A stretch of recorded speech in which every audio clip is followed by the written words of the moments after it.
Buongiorno. Bonjour. Alors. Allora.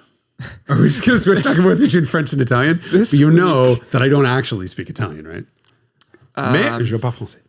Ok, alors on fait cet épisode du show Carmudgeon en français. Carmudgeon. Carmudgeon. Carmudgeon. Do you know the word for shampoo in French? Shampoing. Right. Do you know how I was taught? Well, it's spelled shampooing. So it's Yes. shampooing. Yes. And in 6th grade, I was taught in French class that it's le shampooing. And I went to France, I went to Paris, and I was asking for du shampooing. And this lady was like, mais pardon, Américain. Excuse me, she said in French, Mr. American, it's called shampoing. And I was humiliated. So I flew back to New York and had a conversation with Madame Silverberg. And I was like, listen, bitch, it's not le shampooing. She was such a sweetheart. Anyway, this is the problem with learning foreign language in a country like America where no one gets to speak it. We should all just learn. We should speak every angle. Oh, no, we shouldn't. People are going to get upset about This week's episode of the Carmudgeon Show It's a rambling shit show en français. is part of the Haggerty Podcast Network. That is Jason Cammisa, who speaks moderately good French. I am Derek Thank you. Tam-Scott, who speaks abysmally moderate French. This episode se traite de.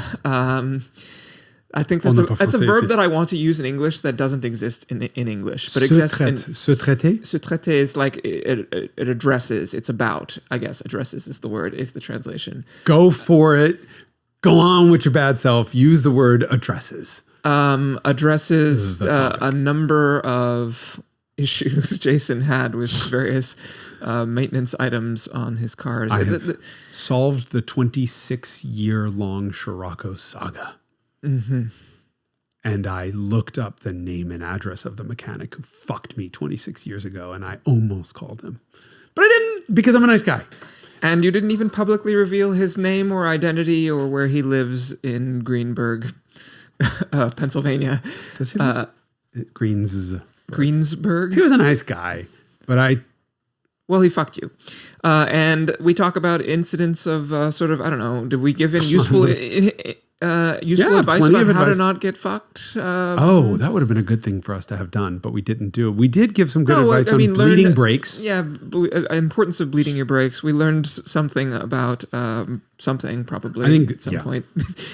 Stories. Learn your subject matter. Become a subject matter expert. Do your own research on the World Wide Web to prevent fucking. Right. Watch yourself, because sometimes you think you found a good mechanic and they will bill you for things they didn't even bother doing or aren't even possible, or bill you 400 hours even though they only had your car for 2. Correct. Yes. So you should pay attention to this. You'll learn You'll learn a lot about nothing. Isn't that a book title? Much Ado About Nothing.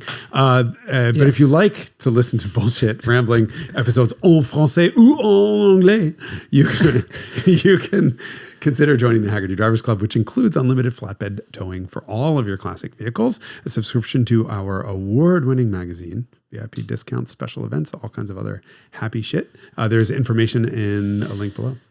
And access to the valuation tool. Don't forget about that. All right, time for the jingle and the clap. But first the clap, then the jingle. Okay. We're getting so good at that.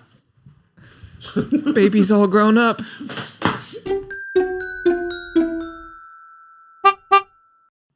And so we're back From outer space. Do you know how many people came up to me at Radwood? I guess that's 2 weeks ago, and said they wanted us to sing. No. You know how many came up to me? 0. You have the better singing voice of the two of us. That's the weird thing. Maybe they just wanted for Schadenfreude. They're like, look at that idiot. I'm not kidding. It was probably double digits. Really? People, yeah. You escaped. So, all right. Yeah, So I always do this. you're fucking smart. That was... Well, because everybody goes for you. And then I, under the cover of the crowd descending on Jason, I depart. This was like... And then you were just... I never got... It was like a receiving line. It was... At a funeral. So we did a 45-minute Q&A, and then it was another hour and 10 minutes of meet and greet. Which is so cool. Like so many, the worst part about this, so many people some guy gave me a t-shirt, which was awesome. Somebody gave me a Scirocco cookie cutter. Like they came bearing gifts, which awesome. The problem only was that there were some people that had so the Q&A was great. We got some great questions. One of the guys who had asked a question had 3 follow-up questions and didn't want to take everyone's time. That was very upsetting because his 3 follow-up questions, not that I remember them at this point, were fucking great. We're great, intelligent. We are blessed, and I'm not being a kiss ass here, for having genuinely smart people listen to this podcast. Brilliant questions, wonderful people, and I would have gladly spent 4 more hours talking to them individually, not when there was a 40-person line deep of people going, shut up, get your fucking selfie and move on. Anyway, Radwood was a success as always. Amazing. Great success. We had a good time. And I brought my car out, which we talked about last week, which was... I brought mine, which I felt shame about parking in the sort of royalty area because it was quite a shitter. It was not. It's a nice car. The Canadian road trip. Have we talked about the Canadian road trip? I don't know. I did. No. I went to Canada to buy a 560 SEL Mercedes, and the day before I bought tickets and had sort of figured everything out. And then the day before I was supposed to go there, I said, "Can you send me some photos of the underside? Just poke your camera under the car and send me some photos." And then when I saw them, I said, "Abort!" It was really crusty and rusty. So in a matter of hours, I threw together a backup plan, which involved a 944 on Vancouver Island. And went there and found the car and bought it and was pretty decent and inspected it. And the guy was very gracious and whatever. I felt a little bit bad for him. I could tell it was like an indulgent purchase for him and that he just really couldn't swing it. And so he was selling it on. He said it was an impulse buy and whatever. So like the first and only Porsche that he probably will ever own. I love how we do a sight unseen, buy a car and drive it home trip in Canada a year and a month ago at this point in the Rover. And now... our other friend who co-bought the Rover with us, the third partner in the Rover, has bought 2 cars. Has bought 2 more in Canada and driven them home. And you just did the same thing. Yeah. Again, what does that say about your masochistic tendencies? It says that the Canadian dollar is weak.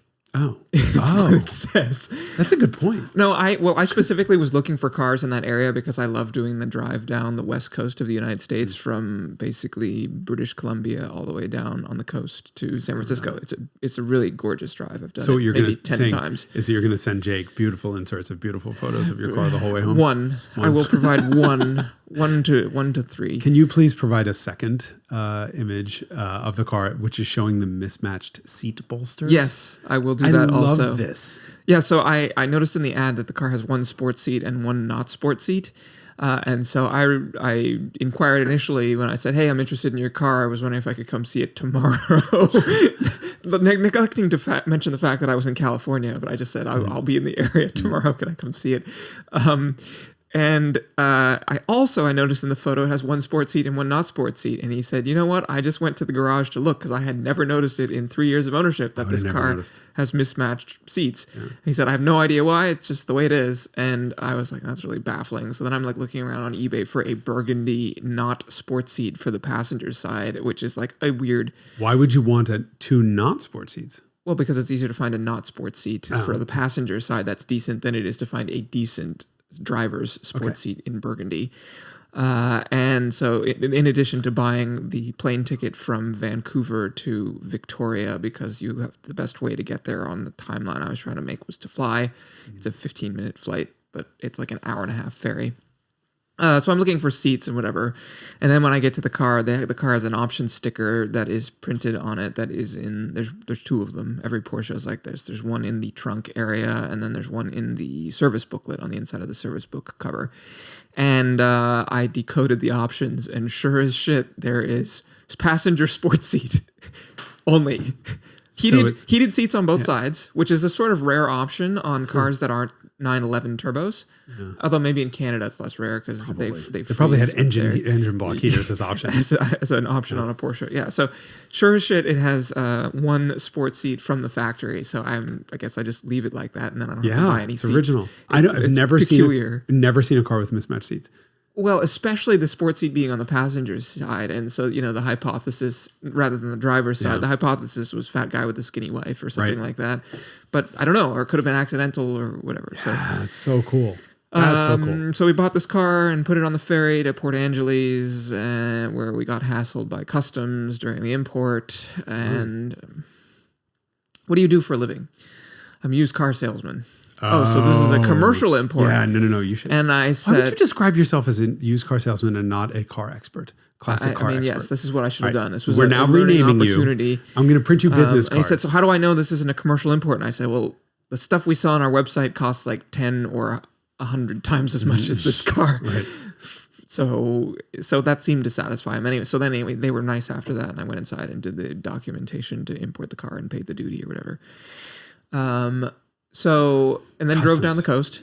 And then when I got home, I discovered a sticker in the engine compartment showing that the timing belt, he said the timing belt was done, 25,000 kilometers ago, which was true, as reported by the previous owner. What I subsequently learned by looking around in the engine compartment closely was that the timing belt was 14, which is the same age as your Honda Beat timing belt. Before you changed it. Yes, it was 14. There's a timing belt craze going on right now, and I think it's all spurred by the Ferrari community. The idea that you need to replace your timing belt every 5 years is largely incorrect, right? Everything is a risk, right? Mm-hmm. But I have never seen a 10-year-old belt come apart. Mileage will do it. But, a 60,000 mile belt on an E30. So those cars were originally six years or 60,000 miles. I think they were. But in our climate, especially at 10 years old, they look fine. Now they can snap, and they do snap, but it's almost always mileage related. I would also be worried about if it had sat still for too long in one position also. Yeah. I think that, and it did not help that I received, as I'm documenting via stories, this post, the trip on the way home, probably 3 or 4 separate people who said that they had done heads on their 944s because the belt snapped.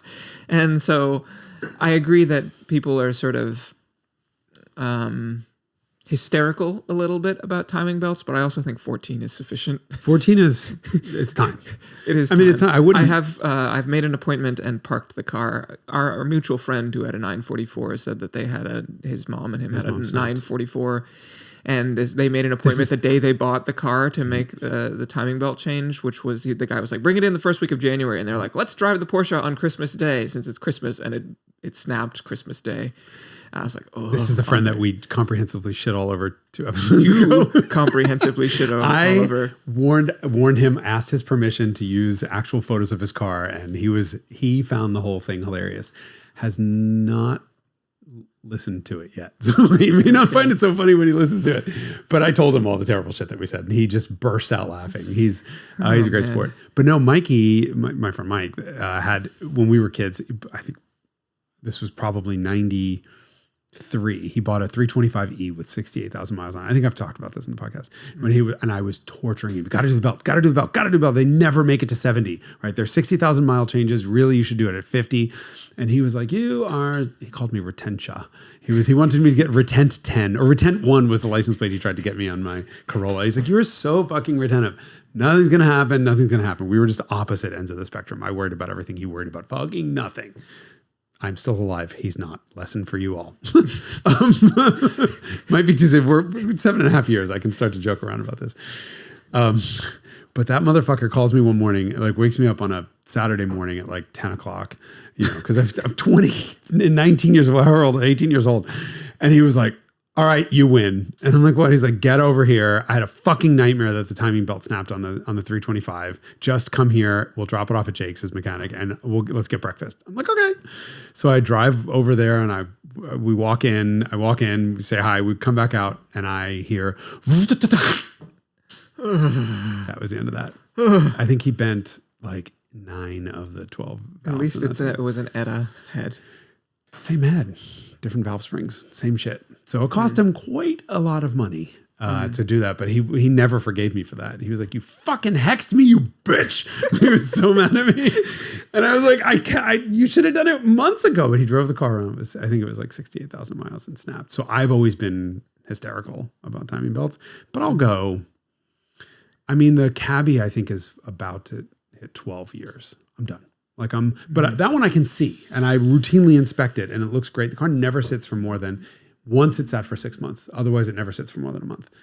So I know, the problem with sitting. So to see if we're on the same page, to me is one part of the belt. Several parts of the belt will be straight and under tension, which is fine. But then, depending on how many pulleys you have, part of the belt will be stretched out and turned around the toothed pulley and sprocket. The sprocket, exactly. This is the difference between a sprocket and a gear. No, we'll talk about it. Last week we probably didn't talk about this. We didn't record last week's episode yet. We're doing these out of order. I'm sorry. I did a sprockets. Do you know what sprockets is? No. Sprockets was a skit on Saturday Night Live when you were a fetus. Anyway, I did a sprocket thing. So I can't say the word sprocket without thinking of either Dita, Touch My Monkey, Love Him, or, which is an SNL skit that Mike Myers did, or Spacely Sprockets. Oh, yes. From the Jetsons. See, now you're speaking my language, now that you're referring to cartoons from the early 1960s. But yeah, the part of the belt that's wrapped tightly around a sprocket is, it is subject to start to crack. And if it's in that position for a long time, when you start the car, now it straightens out, and you'll start to see cracking in that spot. Anyway. But yes. All right. So if we're talking about Volkswagens and we're talking about Canadian imports, that means we're talking about timing belts and Rovers, which brings me to the Rover. Just sprung quite the leak. I just walked in and found it. What nice fluid? Brake, which pulled up the fucking lovely Persian Aqua. Oh, no, the flooring in my warehouse. Paint. I'm so pissed off about that. At least it wasn't the Persian Aqua paint on the car. I mean, there's so much of that from the Helen Keller auto body that painted that thing. But so I was in the garage and I was working on trying to improve fuel economy by reducing the size of the gaps between the panels by putting so much paint on them. Those gaps are still quite substantial. You could stick this Yeti through there. But so I was in the warehouse and I finally finished a job on the Scirocco that took me a couple weeks because I needed some parts and whatever. And I had a moment. I almost had the squish, squish tear thing happen where you cry out of relief and frustration. Oh? Yeah. So, how old was I in the car? June 7th, 1997, I bought that car. So I was 21 years old. You know the story, bought on my dad's credit card, had no money, was po. One of the very first things I did on that car was understeer into a curb in a parking lot with friends in the car showing off just how much grip those original Sumitomos had on them. And how it doesn't understeer.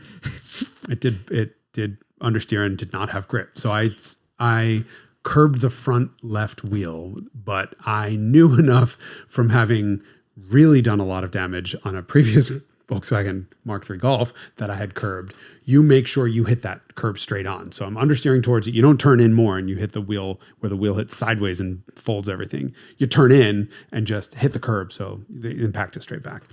And from that point on, the front left wheel of the car was pushed back by about 1.5 inches. Quite substantially. Impressive. Yes. And I did sort of bend the wheel a little bit, but tire didn't blow. Everything was fine. I looked at it. I'm like, it's fine. The wheel was a little bit cocked. It took me 1 year to save up enough money for a new control arm because I just assumed I bent the control arm.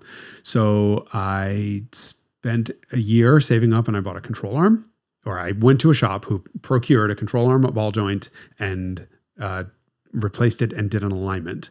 And when I got the car back, when I went to go pick it up, the report was, we replaced the control arm, but your frame is bent.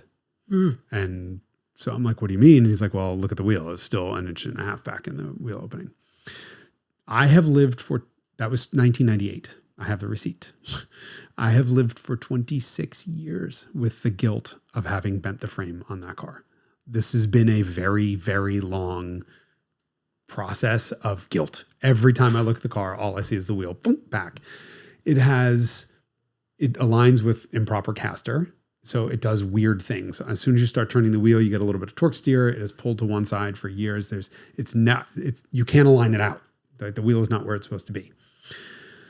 And the car drives great otherwise, but then when I would get in the cabbie, I would notice that, hey, turning left and turning right. Symmetrical. Scirocco didn't ever wanted it. As soon as you started to turn the wheel to the left, it was like, I'm going over there. It was just always off. So last year when the Beat got its ass rammed by an Ram, I finally thought, all right, now I have the money, 26 years. So again, a year of saving for a control arm to find out that I bent the frame. Now 26 years of living my life. I now have the income to say, to give the car to a frame shop and say, and look the other way and say, bend it back. Right. And that scares the shit out of me because that car is made out of tissue paper. And when tissue paper gets bent, it rips. And I'm just thinking they're going to rip the whole fucking horn of the front structure off the car and it's going to be totaled. And there goes my baby and whatever. Drop it off at the frame shop. The guy there was like, yep, we see the wheel. All good. We'll align everything. Calls me a couple days later and he's like, so good news, bad news. Good news is your frame is perfect. I'm like, what's the bad news? He's like, you have bent control arm. I'm like, what do you mean? And he's like, that control arm's got to be bent. The wheel, everything is where it's supposed to be. The car is within factory new specs everywhere. I'm like, that can't be. I had a front end collision years ago. And he's like, yeah, they welded on the new front cross member. It's within a millimeter of where it's supposed to be. But we can get everything else to align. The good news is the car underlying is fine. It's perfect. Throw a control arm on it and bring it back and we'll align all because the hood's not perfectly centered and the panel gaps are not perfectly even. So I'm like, I went back to my records and sure as shit, I have the receipt. I have the fucking alignment specs. Everything's great. I ordered 2 new, thank God for Tectonics tuning. I ordered 2 brand new Lemford control arms with bushings and the whole thing. And I spend a couple hours and I put on new control arms, new bushings, new tie rod. I mean, it's everything, front end rebuilt. And guess where the wheel is? Exactly where it should be. Yes. Perfectly centered in the wheel arch. Huh.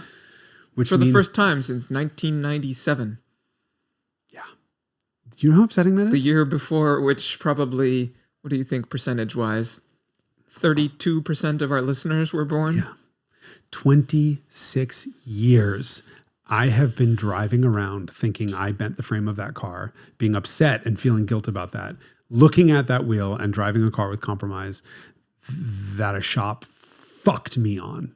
And think about that. So what is the hypothesis about exactly what happened in these aforementioned fucking? I think they put a new ball joint on the original control arm, called it a day, and shipped it. So I was going to ruin this person's name because this guy who owned the shop, I have the receipt. He's still around. I wanted to call him and say, do you know what it took me to save up? He's not even going to remember the job. He'll remember me. I mean, he'll remember me only because we were local. It was a little town and whatever. And we just, I used to come by and would say hi to him and whatever. He was a car guy. I don't know.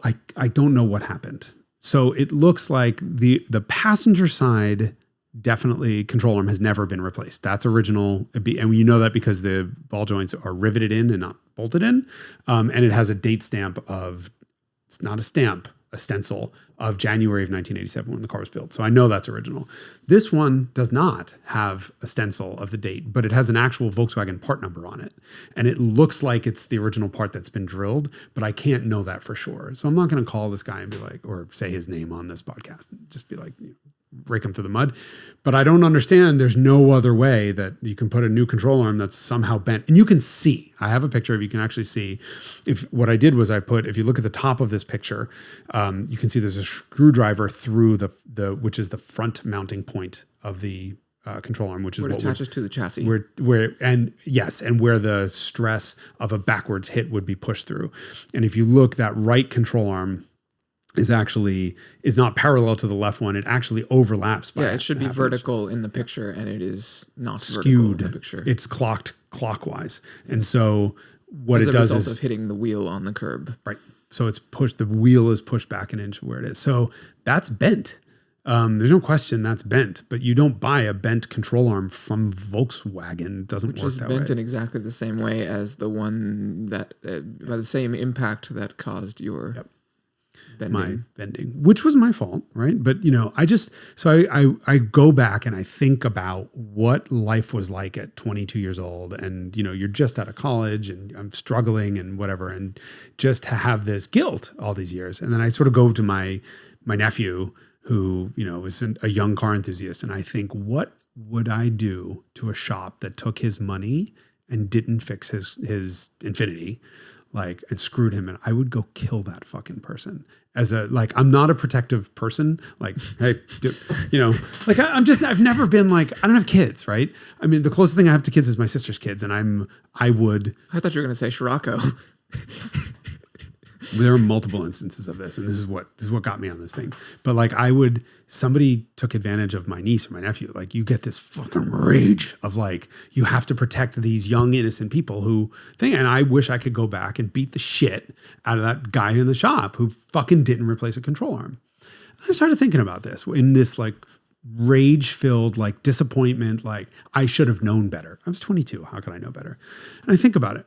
I first got that car, and stop me if I've mentioned this on this podcast. And I brought this shop I am naming. I brought my car to Paul's Volkswagen in Pittsburgh. And the reason why was every morning I would go to start the car, and it would crank and crank and crank and crank and crank and crank and crank and crank, and it wouldn't start. It would just crank, no fire, until at some point I would let go of the key, maybe the third, fourth, fifth time. And it would, second I let go of the key, it would start. So it'd be like, fast forward 2 minutes, and I let go of the key, and it would run perfectly. And it did this every friggin' morning. And so I bring this car, again, this is post-curb incident, but before I had saved up enough money for the $150 or whatever it was for the alignment and A-arm thing. And I bring it to Paul's VW, and they're like, okay, we'll figure it out. And they had the car for a month. And while I borrowed a friend's car, and thank God she had moved out of the country, and I had this like 95 Civic EX VTEC with a stick in black. So I was driving this car around, and like, Paul, the shop is never calling me back and never calling me back and never calling me back. And so finally I call for an update, and he's like, yeah, we're still working on it. And yeah, you're up at about $1,200 in diagnostics. And so what we found is an intermittent short. So we read the codes out of the computer, and there's an intermittent short on pin 11 in your engine computer, and we're just trying to trace that back. Not intermittent short, intermittent bad ground. I think it was pin 11, whatever.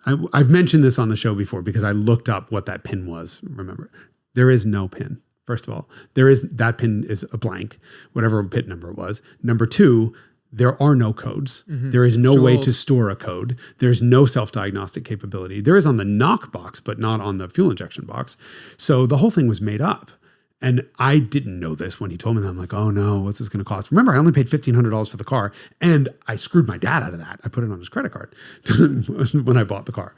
I've told that story. Okay, you're giving me that look, like that very deeply disapproving look. It's my dad's fault. He still thinks it's funny. So yeah, it was like, I'm like, what am I going to do? What am I going to do? So I find this internet place. And again, welcome, you've got mail. And I go on this Scirocco listserv, and it was a guy named John Van Vuren. Oh my God, I hope you're listening, John.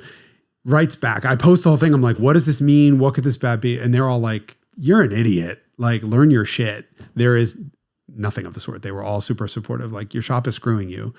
They explained to me there are no self-diagnostic capabilities. This pin doesn't do that, whatever, blah, blah, blah. Go get your car out of there. And I'm like, but how am I going to fix it? It's bad ground from the factory. The factory grounded the ignition coil off of the intake manifold. It was not a sufficient ground. While you're cranking, the engine is effectively using, the starter is using as much of the ground as it possibly can to power the starter. There's just not enough. You're not getting a good enough spark, which is why when you let go of the key, there's momentarily enough spark to the coil that it can light off. And that's exactly what happened. So he said, go get the car and put a jumper cable from the negative terminal of the battery over to the mounting, the mounting bolt of the ignition coil, which is where this little tiny itty bitty ground strap was. And the car will just fire right up. And I'm like, you're kidding. So I call the shop and I'm like, hey, I have finals coming up, so need my car. Can I just borrow it for a day and then I'll come back and I'll drop it back off and we can continue to diagnose? Oh yeah, no problem, whatever. They were super cool about this. So I go over there with a set of jumper cables that I borrowed out of Natasha's Civic and put it on there, started right up. They all look at me like, what the fuck just happened? Because I'm sure they were sitting there every morning trying to figure out what the hell was going on. And I take the cables off, shut the hood, drive off, never went back. So I screwed them out of their $1,200 diagnostics that they tried to screw me into by making up stories about trouble codes. And so that was one of the like, okay, I won. Another time, this was all happened in this first year that I was there. I had to bring my car into state to get state inspection. And I was like, well, I'm only going to the dealership because the dealership is the best place to take your car. Dumb fuck Jason didn't know this. Brought my car to the dealer, walked to work. I was like a mile away. And I come back to pick up the car and it's dark and they're trying to close. And they won't release the car to me because it's not safe to drive, because it has no lights and has no headlights. And the rear wheel bearings are completely shot. And I'm like, what? Like the car, I drive with my headlights on all the time. They worked on the way here. No. You need a headlight relay. And I'm like, there are no relays on the headlights on Mark 1s. Did you know this at the time? I knew it because I had just replaced them with Euro lights. Mm-hmm. And he's like, no. Your headlights go through a relay. I'm like, they absolutely do not go through a relay. It's fuse 17 or whatever the fuck it was. I just done this. In fact, I wired relays into the car to get better power out of them. But the factory did not use headlight and relays on the headlights. And I'm looking at this guy and I'm like, what? And he's like, and your rear wheel bearings are shot. And I'm like, I literally did them a month ago. He's like, no, I'm sorry. That car's not safe to drive. So I started arguing with the service, right? I'm like, let me talk to the manager. And I'm, again, 22 years old. And this guy's like, sorry, we're not releasing your car, blah, blah, blah. You're going to have to sign this, but I don't know how you're going to drive home. I picked up the phone and called 911. I didn't have a cell phone. I literally picked up his phone, called 911, and I called the state police. And I'm like, I need help. I'm at the Volkswagen dealership and they're trying to steal from me and I don't know what to do. Cop shows up. I walk outside and I explain to the guy what's going on. I'm like, I just did wheel bearings when I did rear rotors a month ago, maybe 500 miles ago. I have no headlights. Apparently they worked on the way here. I just rewired them. I did it. I don't know what's going on. And they brought me back in and talked to the manager and was like, listen, would you just let him fix his car and release it to him, please? And they did. They was on a lift and they let me I just replugged in my headlight. They had unplugged the headlights. And there was play in the rear wheel bearings, but they're supposed to be.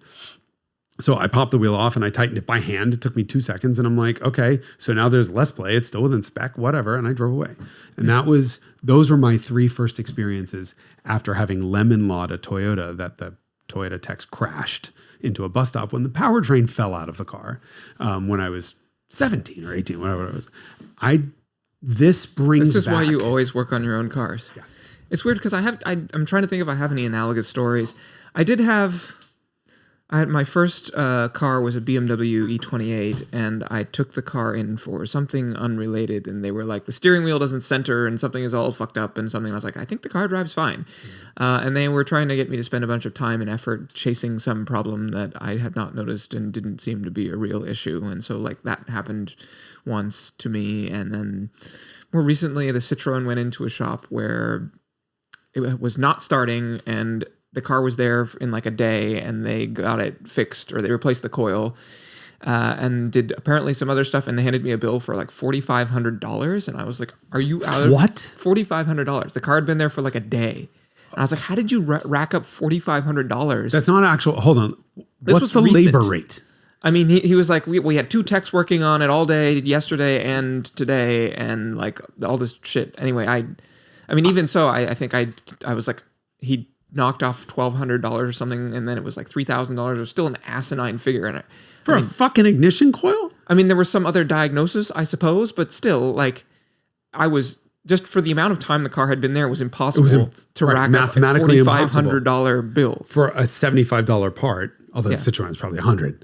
But first of all, to check for spark takes a 1.5 seconds. And then the car failed within a mile of the shop. And so it went back and then they got an electronic ignition conversion at the same shop for a reasonable number this time. Okay. After I had a conniption over going out to East Hell to pick up the car and then having to go home without the car. Listen, a comeback, I know enough people who work on cars and there's nothing worse than a comeback, right? The customer leaves and the car comes back on a flatbed. That's worst case scenario, right? And so I follow a guy on YouTube that I watch all the time, also based in Pittsburgh. Maybe he knows these guys. I can send him over there. It's a YouTube channel called Scanner Danner. His name is Paul Danner. He's a teacher at one of the Polytech institutes. He teaches young mechanics, and his slogan is "Don't be a parts replacer. use technology, and he uses scanners all the time, which is why his nickname is Scanner Danner. I've talked like I know the guy, but I've been watching him on YouTube for fucking years. Use scanners and equipment to figure out what the actual part is. Don't just start throwing parts at the car and billing customers. And so he goes around for the YouTube channel and goes and picks up cars from his brother's shop and some other shops in the area where they're having problems diagnosing it. I love listening to all the Pittsburgh accents because I lived there for 10 years, and it's just really nice to watch everyone try to stop talking like that until they speak properly until the camera's running. He's like, Danner, come over here and it's so funny. Anyway, but the whole idea of a comeback is a terrifying feeling for a mechanic, and I can't imagine how upsetting that is. But also, you have to bill the customers for diagnostics, right? You have to.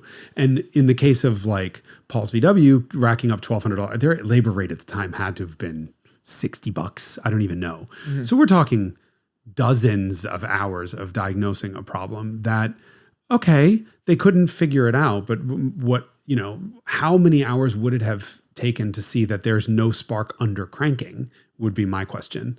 All right, if there's no spark under cranking, find the spark circuit, i.e. there's really a very simple one fucking wire with its own fuse going over to the coil, and make sure it's got a good ground. That should have been an hour of diagnostics, 2 or 3. If you're particularly dense. Right, not tens of tens of tens of tens. And so, there has to be a balance between them being paid for their time and you getting fair. Yeah, but if they're profligate with their time because they're idiots, then that's exactly it. It has to be qualified time, right? You can't just say, well, I don't know where to start on this fucking car when my shop has Volkswagen in the name of it. Come on. I mean, it's the same engine, same ignition system on every water-cooled Volkswagen ever. It shouldn't have been that difficult, right? You're paying for them for their expertise, and they should make money on that. But $4,500 to diagnose a bad coil, which wasn't even the cause of the problem. Well, yes, replacing the coil did not solve the problem. Ultimately, they check timing and they check the carburetor and all that stuff. But I mean, it was there for a day and a half. They called me at the end of the day after it arrived and were like, it's fixed. I'm trying to do the numbers in my head, but you could have a team of Formula One mechanics on a car. You can't rack up that much of a labor bill. It was a disappointing experience, to say the least.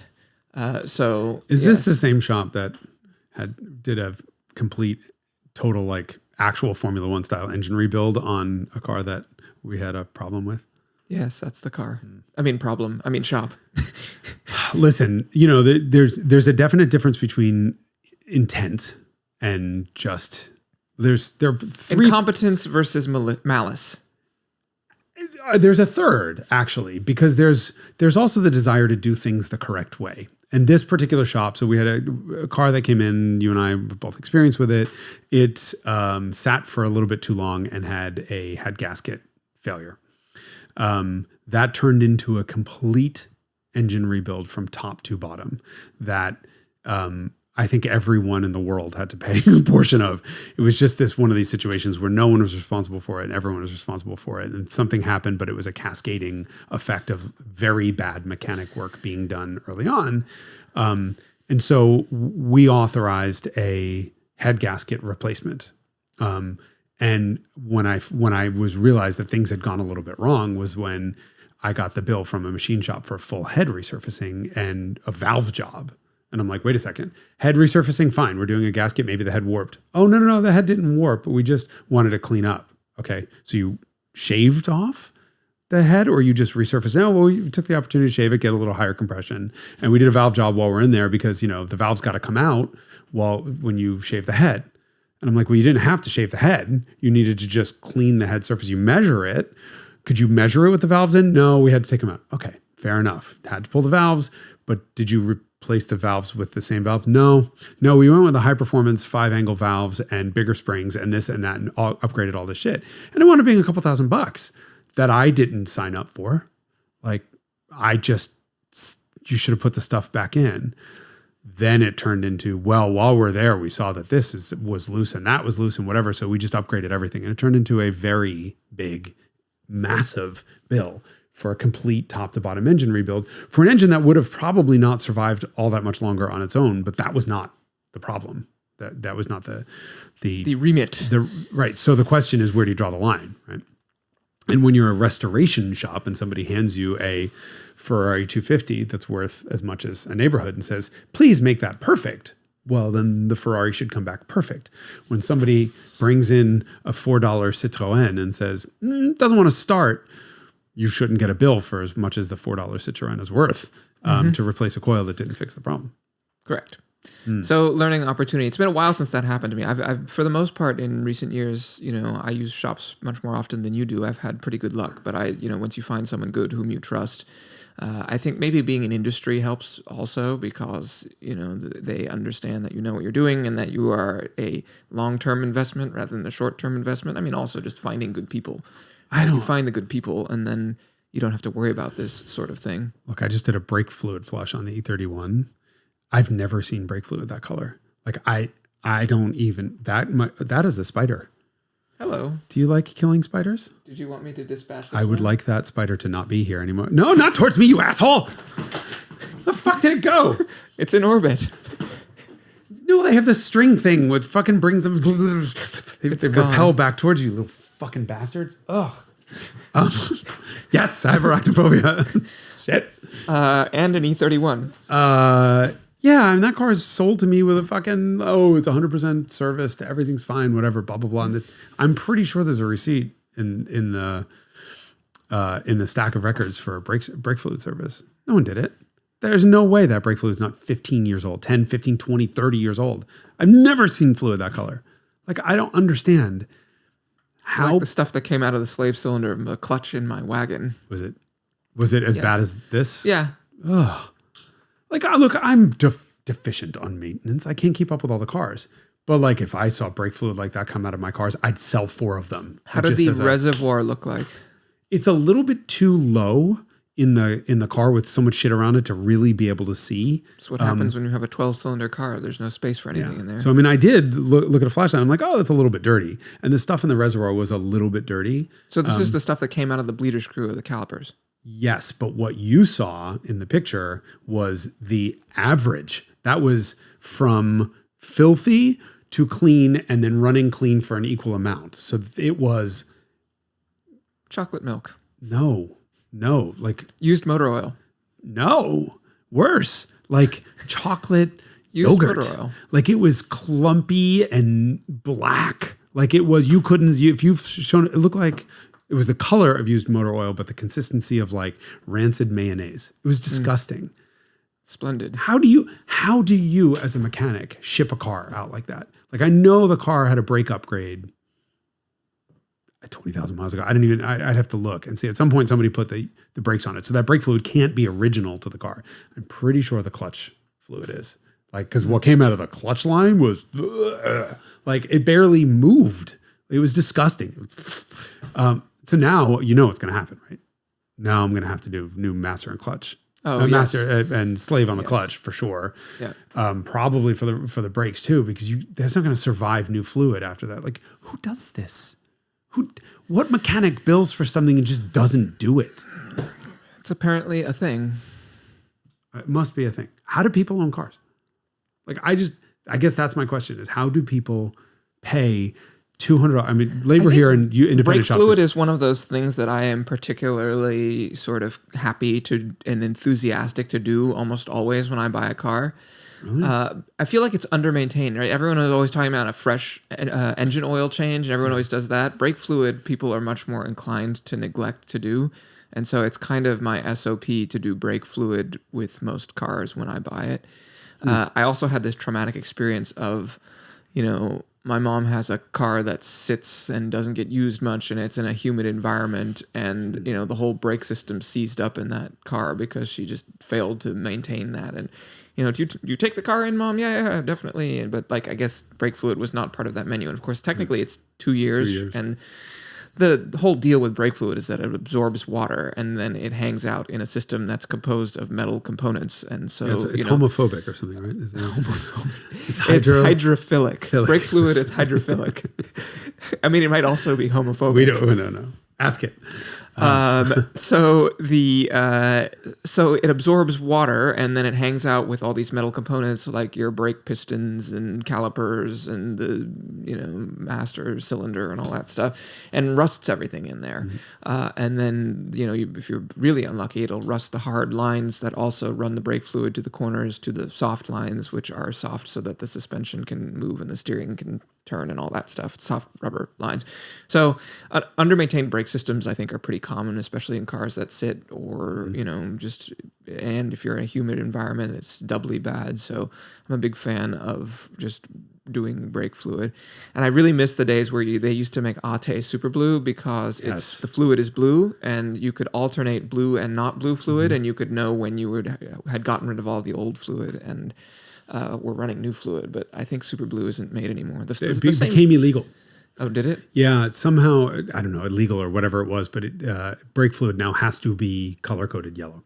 So you're not allowed to have blue, which was great because that's what I did. Although you couldn't see if the blue was filthy.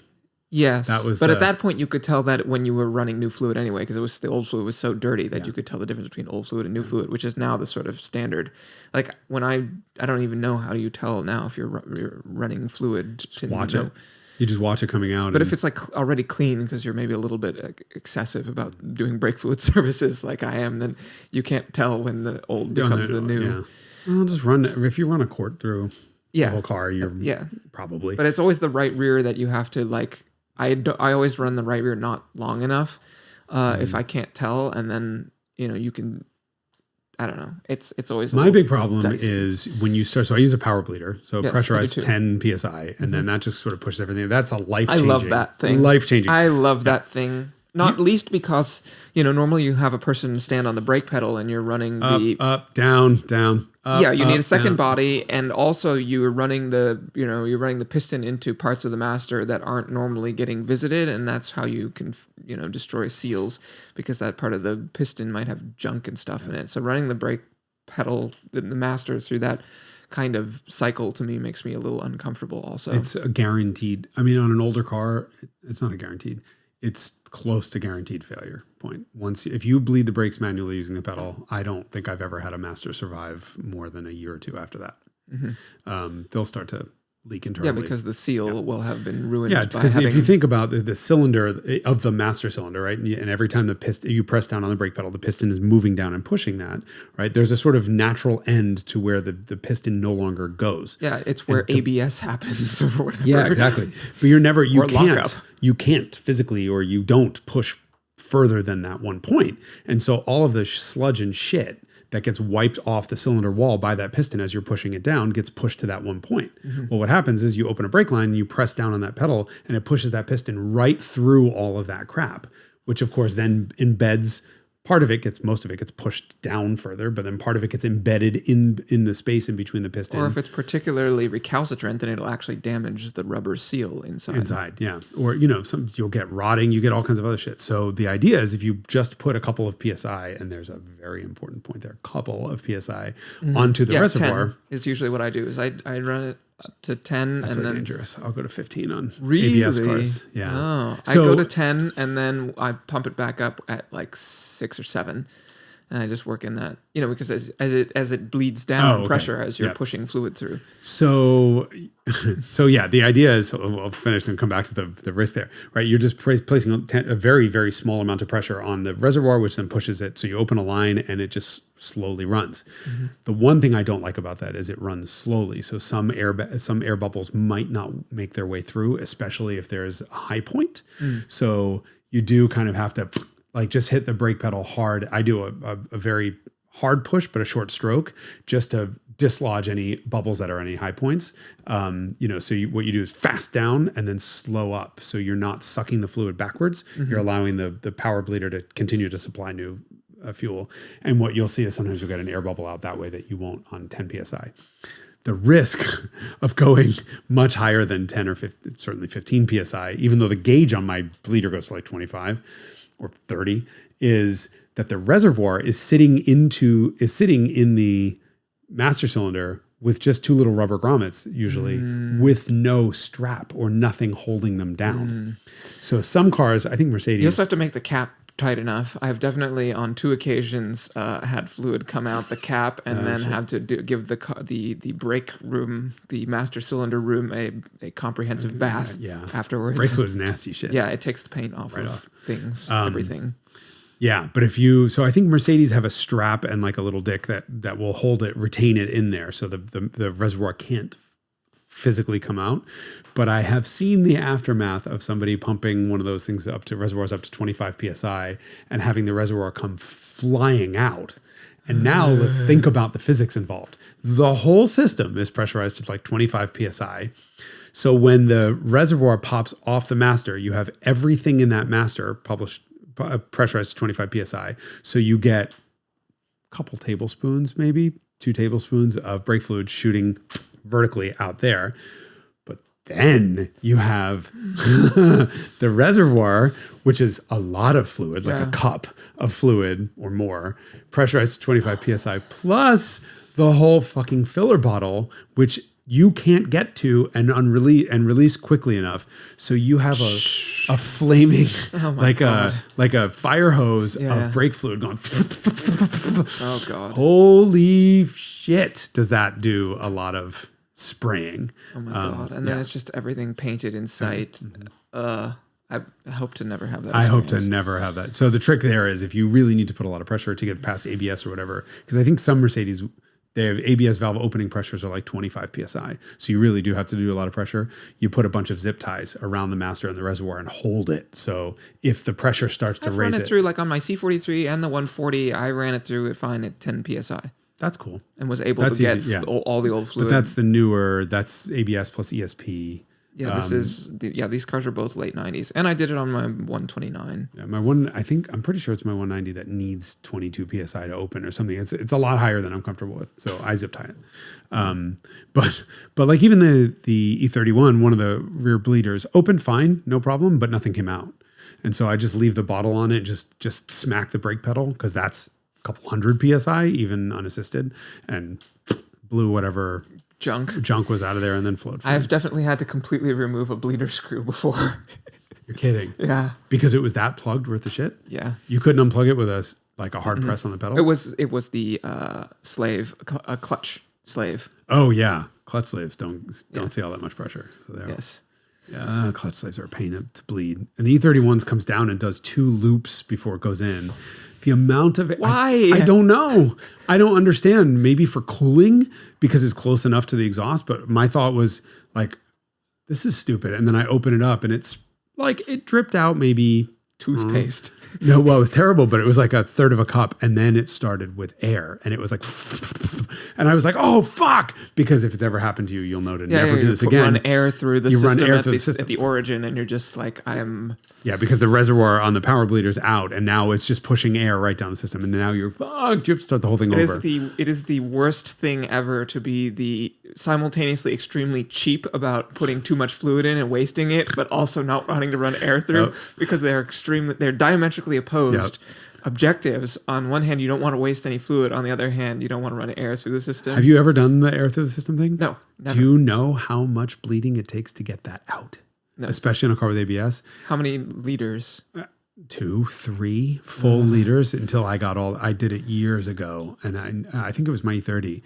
And I just got in and I'm like, brake foot to the floor, clutch to the floor, fuck. And it just started. And you get enough of a good enough amount of pressure in there, you can do it fairly well, except on cars that have like high points. The trick there is a vacuum bleeder. That is the fucking holy grail because you dump everything out and you put a huge vacuum on it and sucks it right through. On the bleeder screw? You put a vacuum on the bleeder screw and it sucks down through the reservoir. And that will do it at a crazy high speed. And so that'll suck all kinds of air out. I had to do that on the Scirocco because I couldn't get it to bleed with even 10, 15 PSI. Really? It's got a big high point. So it's hard line that goes to the rear axle, but it's a beam. It's a twist beam. Mm-hmm. And so there's a rubber line that goes up and over the beam. And then it goes, there's a soft line that goes up and over. Then it goes back to hard line to the rear discs and then another soft line. So there's 6 lines, 6 flex hoses on the car total. And that up and over, couldn't get it. And that I probably would have been able to do it a combination of like 25 PSI plus pedal presses, but the master's not available or wasn't at the time at all. And I'm like, I'm not fucking this master up. Vacuum bleeder, huh? Vacuum, but I don't have one. I'm just. Why not? Are they very expensive? I'm cheap. I don't know. I've never looked. Okay. I've seen vacuum fills for cooling systems. Have you ever seen that done? It'll suck down 2 gallons of coolant in like 3 seconds and no air pockets. Wow. That's cool.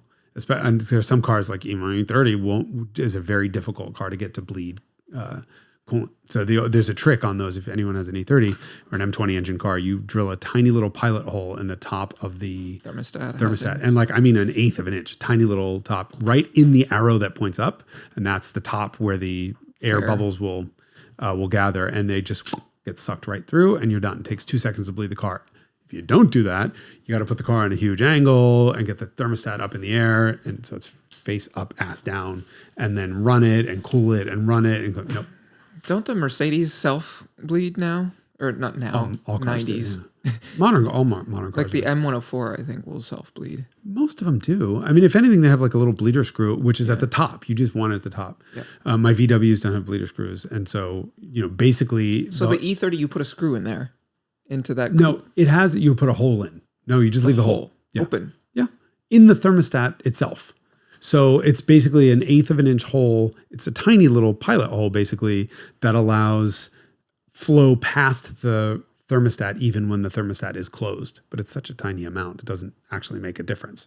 Right? If you think the cross section of a thermostat when it's open is a 1 inch opening, right? And so a 1/8 tiny little doop. So it just continually self bleeds. Any air pockets wound up in there, it'll bleed. Whereas the way that engine's designed, you get an air pocket in there, it's never going to make it down far enough down through the thermostat. Okay. Things you learn on working on cars, but I don't know how people go to shops and these shops do that. You just find good ones. Yeah. I would say that it's a little easier now with the power of the internet. Yeah, Yelp. Yeah, and just but do people realize referrals this? And stuff like that. I mean, look, I've been under that Scirocco 200 times. You couldn't visually see that the control arm was bent. It didn't have any, you have to sort of take it out of the car to notice. 26 years I drove around with a bent control arm. That's why it's your favorite car, because it was unhinged and asymmetrical and unpredictable. No, I didn't like that about it. You didn't like that? No, the Cabby drove better than the Scirocco did. Cabby was symmetrical. The Cabby's got better brakes for whatever reason, and they're identical. But I did a Master and all new lines 12 years ago, and I've never gotten the brakes back. And I did 2 replacement Masters afterwards. I'm like, oh, keep getting bad Masters. No, it's got long travel, not horribly long, but maybe there's air in it. I did everything, including vacuum bleeding it. Yeah, we can't find it. It's just, it may be the booster. The only component I have not replaced is the booster, which is not available. Sounds like my 190E, where the only thing we didn't replace was the booster, and that was the problem. Imagine now I've been driving for 12 years around with a car with shitty brake feel. That'll be my next one. You should switch the boosters between the Cabby and the Scirocco. That's the plan. I mean, the brakes function fine. So, it's never at the top of list of things like, okay, Rover made a puddle of brake fluid. I have to address that. I'm not going to drive the car until I find out where it's coming from. Damn it. So the Scirocco will have to wait another 12 years for. But now, that I have that spreadsheet. I should probably chart out how old all of the brake fluid is on all the cars. And I bet I will be horrified to learn how terrible I am. At least it's not a humid environment here. No. It's different than if you're in a humid environment. I think it makes more of a difference. Yeah, but it's still getting nasty. Yeah. So how often do you do it here? Brake fluid? 2 or 3 years. You're kidding. Actually, I don't own a car long enough, so I always do it immediately when I buy the car, and then I sell it within 2 years. I mean, I've had the Scirocco 27 years. I've had the E30 22 years. I've had the Cabby and the Mercedes 12, 13 years. Yeah, I would probably try to keep it for 3 years. Keep it 2, 3 years. All right. I'm going to make a prediction, and now I'm going to go look. I'm going to say that none of my cars are less than... Hold on. I'm going to say that the majority of my cars are more than 5 years. And I should be embarrassed. Well, it's a good thing you live in a dry environment. Yeah, they don't see rain, and they're we're in a desert climate anyway, and I have a dehumidifier in the garage. Yeah, I mean, they're stored in an RH of 50%, maybe. That's my goal. Yeah, I have it. It's never allowed to go over 55. which I don't know if that's correct or not, but that's what I chose. So there it is. Okay, well, what was the exact takeaway of this message, of this episode? Fucking, dude, if a mechanic screws it, if I had Yelp back in the day, and if I knew 26 years ago that... Power of the internet, enthusiast knowledge. Yeah, just make sure you check your guy's stuff. I mean, I had 3 terrible experiences all within a year in that car that I think about, and one has haunted me for all these years. Obviously, I fixed the starting problem. Obviously, I fixed the Pennsylvania state inspection problem with Sendell Volkswagen in Greensburg, Pennsylvania. Those motherfuckers. They're still around. I bet none of those people are still around. If I had my way and the cop had not been there, you would have insured that. It really upsets me. Like these are, this is why, like when I talk about my friend Bill Arnold, who's a BMW repair shop. Knowledge is power. He would never screw a customer ever. It's just, first of all, it's not within his nature. He's like a fucking saint. But, of course he makes mistakes. Of course they've had comebacks, right?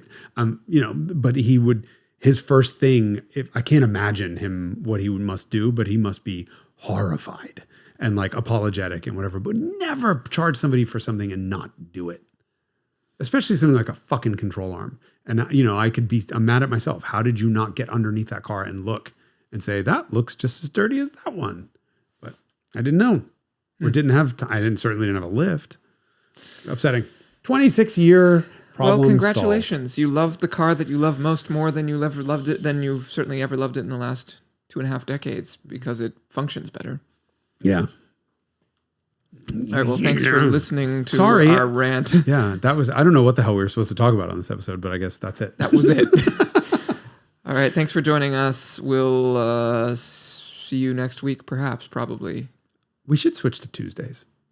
Should we? Just so we can end the episode with... See you next Tuesday. Okay, all right, Jason. Well, see you next week. See you next Monday. See you next Monday. Cunham. Okay. That always reminds me of George Carlin. Hold on, one more. Do you know George Carlin's routine on naming things, brand names? No. He went off on it was Summer's Eve or something, and he's like, "This is ridiculous. This is a feminine deodorant spray. Let's just call it what it is, Sprunt."